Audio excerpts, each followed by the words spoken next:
ang makakausap po natin ngayon si Mr. Wilson Fortaleza ng Partido Manggagawa sa Ordiongan, Romblon. Naku, direkta pa ito mula sa Romblon tungkol pa rin po sa napakahalagang issue ng charter change. Magandang umaga po ka Wilson at maraming salamat po sa pagtugon sa aming pagkanyaya. Magandang umaga Henry at sa ating mga maraming taga-subaybay ng Teleradyo. Nandito pa ako sa Manila. Pero galing po ako, pinanganak po ako sa Odyong. Nandito ako ngayon sa Manila. Okay. Sayang, sana gusto ko makita yung Romblon eh. Napakaganda ng Romblon eh. Ay, opo. Sa susunod na pagkakataon po. Pero mayroon din naman po akong nakuhang mga balita doon sa I'm sure. People's Initiative. So, Mayor mismo ang nangunguna. Okay. Pwede bang balitaan nyo kami tungkol dyan sa nakuha nyong balita, ka Wilson? Hindi lang nakuhang balita ka Henry kasi nung isang araw ay kapanayan mismo namin dun sa Romblon News Network yung mayor ng isang bayan namin at siya mismo ang umamin na siya ang nangunguna dun sa initiative nito.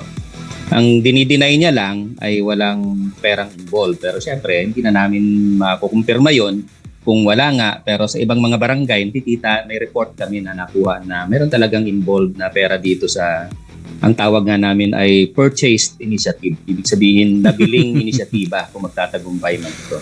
So, mayor po mismo yan, kumpirmado yan, nakarecord po yan dun sa aming news website ng Romblon News Network. Kung sinasabing siya ang nagsusulong, siya ang nag-o-organize, siya ang mga tao niya ang gumagalaw. Ganun po ba yun? Ganun po. Oo, mga barangay officials mismo ang gumagalaw. At ang sinasabi niya lang bakit niya ito ginagawa ay by sheer conviction. Ibig sabihin ay malalim ang kanyang pagnanasa na baguhin ang ating konstitusyon sa pamamagitan ng People's Initiative. Karapatan naman ng lahat ng tao yon, Henry, di ba? Pero ang laging tanong dito sa People's Initiative, kanino ba talaga galing ang initiative nito? Kasi paulit-ulit ito, 'di ba? Panahon pa ng presidenteng Ramos. So ulit-ulit siya at kitang-kita naman natin na hindi talaga nagmula sa tao ang inisyatiba. Mayroon akong gustong idagdag dito ka Henry dahil nga noong December nag-survey ang Pulse Asia ng kanilang regular na ginagawang ulat sa bayan tungkol dun sa ano yung most urgent concern mga Pilipino. Ibig sabihin, kapag tinanong ang mga Pilipino, ano yung pinaka gusto nilang harapin ng pamahalaan natin? December lang ito, katatapos lang ng taon natin, di ba?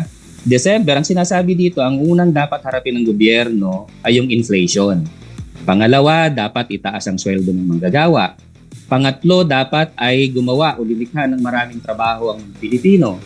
Diba? Pang-apat ay address yung poverty. Diba? Doon sa listahan ng higit 10 ka Henry, wala doong tsa-tsa. Walang hindi urgent concern ang tsa-tsa o kaya pumasok man lang bilang concern. So ang tanong talaga dito ay kaninong concern yan? Diba? Bakit parang nung Disyembre, bago matapos ang taon, ay ito ang sinasabi ng mga Pilipino, pagdating ng New Year, ang kanilang New Year's resolution ay tsa-tsa? Parang nangyari yun, di ba? Parang kabisado naman natin to ka Henry, di ba? Dahil matagal na tayo sa media, di ba? Kabisado natin na ang hirap mag-develop ng di ba, ng critical mass para magkaroon ng totoong inisyatiba ang mga tao. It will take years and years and years. Oo, years talaga yan. Tapos bigla-bigla pagpasok ng bagong taon, mayroon ng... Kaya nga maraming naniniwala o nagsasabi na mukhang masyadong organized talaga. Well-organized, well-funded. At lumalabas na kasi sabi nga kanina ni Attorney Sarmiento, no? At ganoon din si Attorney Nery Colmenares. Ang sabi nila is it's supposed to be a people's initiative. Hindi pwede yung public officials initiative. Bawal daw 'yun. Kung people's initiative, kailangan pribado. Walang kinalaman ng sino mang opisyal ng pamalaan, gaano man kababa o gaano man kataas.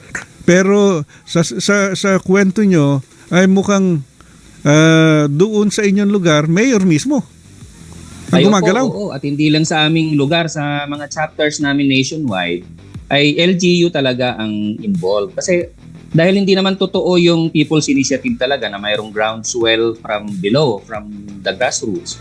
So kailangan may initiator, di ba? So kung may initiator, dapat mayroong ibig sabihin ang assumption lang ng marami doon dahil hindi naman peke naman yung People's Initiative. Ang assumption ay mayroong nagpapaandar nito.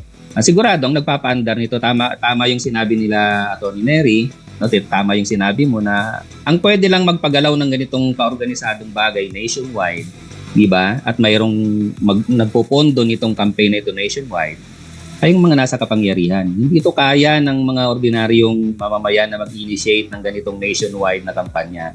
At hindi ako magugulat dun sa sinasabi mo kanina kapag tinatawagan sila ay cannot be reached sila. Diba? Oo nga. Kasi nga may anonymous sila eh. Hindi sila nagpapakita ng mukha, hindi sila nagpapakita. Maliban doon sa nakikita ko pa lang ay yung law office na silang nagsasabing nung paid ad na yun para dito sa isa pa yun, yung other paid than ad that, na yun. wala kami nakitang grupo sa likod dito. Lumalabas na kahit doon sa paid ad medyo questionable yun dahil lumalabas doon sa paid ad na kaya tayo nagkakaganito dahil dyan sa 1987 Constitution na yan. Ganun nga ba para sa inyo bilang partidong manggagawa? Kaya ba tayo marami sa atin ay patuloy na nalulugmok sa kahirapan ay dahil sa 1987 Constitution?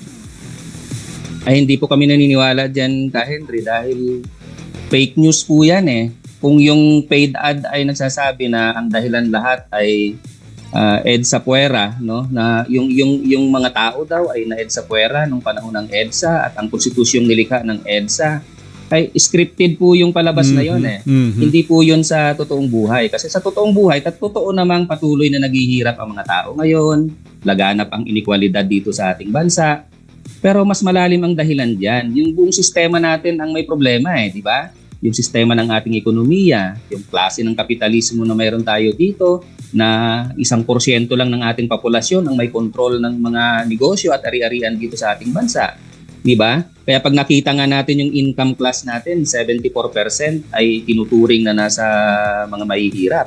1% lang yung mayayaman. Ano naman ang kinalaman ng konstitusyon doon? Ay ang hindi nga maipatupad-tupad na provision sa ating Constitution ay yung Article 13, yung Social Justice and Human Rights provision ng ating Constitution, yun yung unimplemented, Henry. Yun yung ang provision doon, kailangang may full employment, kailangang may full protection of labor, kailangang may living wage, di ba? Kailangang proteksyonan ng ating environment, kailangan yung isa talagang totohanang agrarian reform. Yun yung mga failures ng implementation dito sa Constitution na ito At ano pa, political dynasty na sa Constitution na natin. Bakit? Ang tanong ngayon, bakit hindi ginawa ng implementing law ng mga congressmen? Yung political dynasty. Kasi masaya sila doon, di ba? Masaya sila doon sa karamihan ay member. Kaya karamihan ay member ng dynasty kasi. Oo, di ba? Punong-puno naman na tayo ng pag-aaral, di ba? Ng Pilipinas ay ruled by at least 250 dynasties, di ba? 250 na dynasties lang yan. So makikita natin, di ba, na pag tiningnan mo yung konstitusyon, pwedeng wala siyang problema, di ba? I-relate natin dito yung sistema ng ating bansa na, di ba, tinatrato yung ating mga manggagawa na pasahuran lamang ng ganito kababa, ay mas yun ang problema, di ba? Yung political dynasty natin na tingin nila sila na lang ang forever sa kapangyarihan, ay yun yung At yun mismo ang tingin namin ay agenda kung bakit paulit-ulit itong initiative na ito na baguhin ang konstitusyon. Laging may political motive ito at ang political motive na ito ay perpetuation to power. Ibig sabihin, gusto ng mga, palaging gusto, hindi lang naman itong administrasyon ito, palaging ginugusto ng mga administrasyon nung nakaraan at hanggang ngayon na manatili sa poder beyond the term, beyond the term na itinatakda ng ating konstitusyon. Kaya paulit-ulit itong pagtatangkang ito. Okay, Sa ngayon nga, isa po, gustong buksan ng Kongreso nung mababang kapulungan dahil ang tawag nga ng marami dito, Congressman's Initiative, gusto nilang buksan yung kandadong yon na nakatali doon yung problema. Ang kandadong yon ay paano nila ililimit yung kapangyarihan ng Senado. Diba? Na magputuhan na lang sila ng iisa.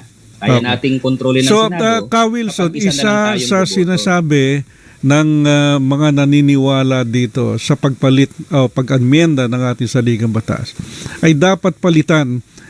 Yun nga, kung ang sinasabi halimbawa, kailangan mapangalagaan ang katatagan ng ating ekonomiya, mabigyan ng trabaho ang ating mga kababayan, mas marami nating mga kababayan, mas magandang kabuhayan. Isa raw sa sagot dito, yun nga, yung pagpalit ng provision na yun sa ating saligang batas na 60-40 ownership.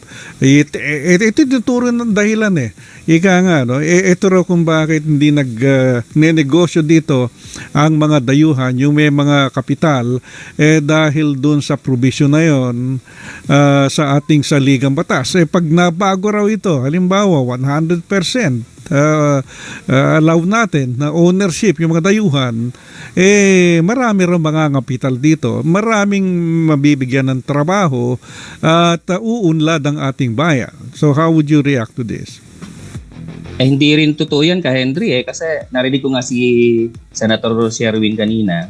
Hindi rin kami naniniwala na yan ang totoong dahilan dahil marami ring pag-aaral kung bakit iniiwasan ng maraming foreign investors ang Pilipinas. Hindi pa dahil sa 60-40 provision, mas maraming bansa na mas malala pang mga provision dito. Pero pumupunta sila doon like China, Vietnam, etc. Di ba? Pero ang totoong dahilan, sinasabi ng maraming investors dito, una, pura pang ating gobyerno.